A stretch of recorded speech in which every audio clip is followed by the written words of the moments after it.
Assalamualaikum warahmatullahi wabarakatuh. Salam sejahtera bagi kita semua. Salam Pancasila. Perkenalkan, saya Rizda Susantri, mahasiswa semester 1, Program Studi Pendidikan Pancasila dan Kewarganegaraan Angkatan 2021, Universitas Negeri Makassar. Baik, di sini saya akan memaparkan pandangan saya mengenai bagaimana implementasi atau penerapan nilai-nilai Pancasila sebagai dasar negara Indonesia dalam kehidupan masyarakat, berbangsa, dan bernegara.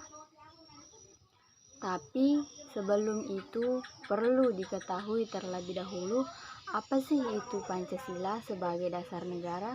Apa sih pengertiannya? Jadi, Pancasila sebagai dasar negara adalah sumber dari segala sumber hukum yang berlaku di Indonesia. Atau bisa dikatakan bahwa Pancasila itu menjadi pedoman dalam pelaksanaan segala norma-norma hukum dalam negara. Lalu apa sih fungsinya? Nah, fungsi pokoknya itu pertama, Pancasila sebagai pedoman dalam mengambil keputusan. Yang kedua, Pancasila sebagai jiwa bangsa yang terwujud dalam setiap lembaga, organisasi, dan individu bangsa Indonesia.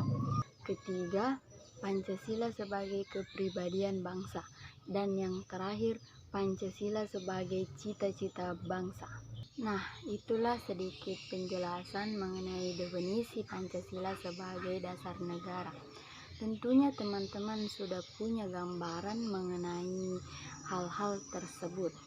Adapun implementasi nilai-nilai Pancasila sebagai dasar negara Indonesia dalam kehidupan sehari-hari. Sila pertama, ketuhanan yang Maha Esa.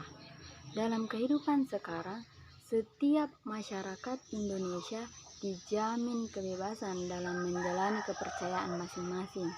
Masyarakat kini dapat menjalani kepercayaan dengan tenang, tanpa gangguan intoleransi. Di sela ini, masyarakat juga diminta agar tidak menistakan agama lain dan harus menjunjung tinggi kerukunan umat beragama antar satu dengan yang lain. Sila kedua, kemanusiaan yang adil dan beradab. Di sila ini, semua warga negara Indonesia memiliki hak yang setara dalam pemenuhan kesejahteraan. Selain itu, juga kesetaraan dalam kehidupan yang layak, hak politik, hukum, dan semua hal yang diatur di undang-undang tanpa melihat suku dan ras negara Indonesia tersebut. Sila ketiga, Persatuan Indonesia.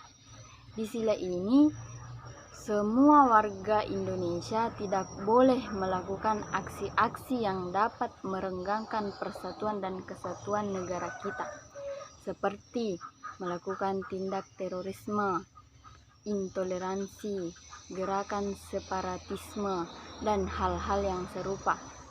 Sebagai warga negara Indonesia yang baik, kita harus tetap menjaga keutuhan negara kita. Kita harus menghindari tindakan-tindakan yang dapat memecah belah negara kita. Keempat, kerakyatan yang dipimpin oleh hikmat kebijaksanaan dalam permusyawaratan perwakilan. Dapat dilihat bahwa banyak sekali kasus ataupun masalah-masalah yang terjadi di negara kita yang menunjukkan penurunan sila keempat ini. Contohnya, banyak kasus sengketa pilkada yang harus berakhir di MK, Mahkamah Konstitusi. Hal ini semakin parah karena masyarakat disuguhkan oleh matinya sikap dalam menghormati pendapat orang lain. Sebagai warga negara yang baik, kita harus menghormati segala keputusan yang telah dirundingkan bersama. Meskipun kalah, kita harus lapang dada dalam menerima apapun hasilnya. Sila kelima, keadilan sosial bagi seluruh rakyat Indonesia. Di sila kelima ini dapat dilihat bahwa tujuannya adalah agar seluruh warga negara Indonesia mendapat kesejahteraan dan keadilan yang merata. Seluruh rakyat Indonesia berhak mendapatkan penghidupan yang layak, penghormatan terhadap hak asasi manusia, perlindungan keamanan dan hukum yang seutuhnya, dan semua ini hal yang berkaitan dengan kesejahteraan warga negara.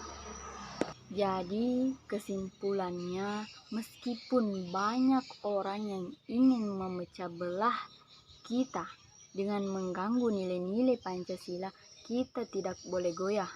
Kita harus berpegang teguh pada Pancasila, menyatukan Indonesia yang sangat luas ini.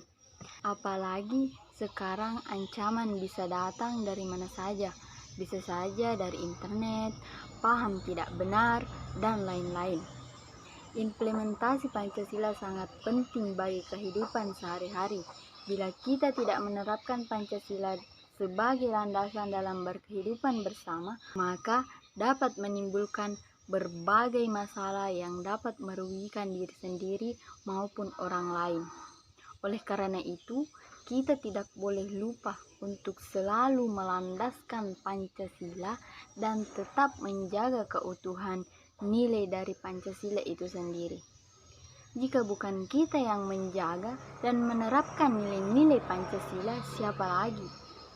Jadi, teman-teman, kita sebagai warga negara Indonesia sebaiknya harus mengimplementasikan nilai-nilai Pancasila tersebut. Mungkin itulah dari saya. Sekian, wassalamualaikum warahmatullahi wabarakatuh.